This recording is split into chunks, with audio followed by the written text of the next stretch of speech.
নিচু করেন না, নিচু করেন, ঘুমটা নিচু করেন। কর্মসূচি আন্দোলন করে যাচ্ছে। আচ্ছা, এই যে আমরা দেখেছি যে নিম্নমানের পণ্য আমাদেরকে দিচ্ছে, এইটা কি?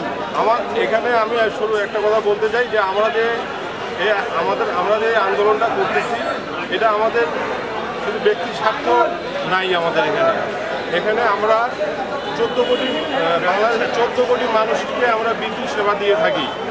এই 14 কোটি মানুষের বিদ্যুৎ সেবার জন্য আমাদের এই আন্দোলন, আমাদের এই কর্মসূচি। আমরা নিরবিচ্ছিন্ন বিদ্যুৎ দিতে পারি না, তার ছিঁড়ে যায় নিম্নমানে।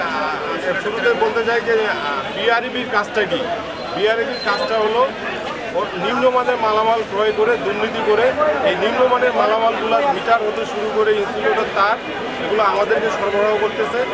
আর এই সরবরাহ করা মাল দিয়ে আমরা রক্ষণাবেক্ষণ মেনটেন্যান্স আমাদের 14 কোটি গ্রাহককে 14 কোটি মানুষকে বিদ্যুৎ সেবা দিচ্ছি। এই নিম্নমানের মালামালের কারণে দুর্ঘটনা ঘটতেছে প্রতিনিয়ত। এর দায়ভার এই বিআরইবি দুর্নীতিবাজ বিআরইবিদেরকে নিতে হবে।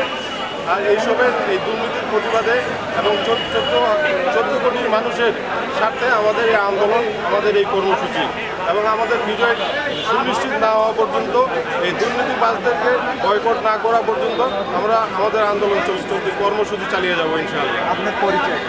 হ্যাঁ, আপনার পরিচয়টা? আমি AGM point operation and maintenance Rangpur পল্লী বিদ্যুৎ সমিতি 2।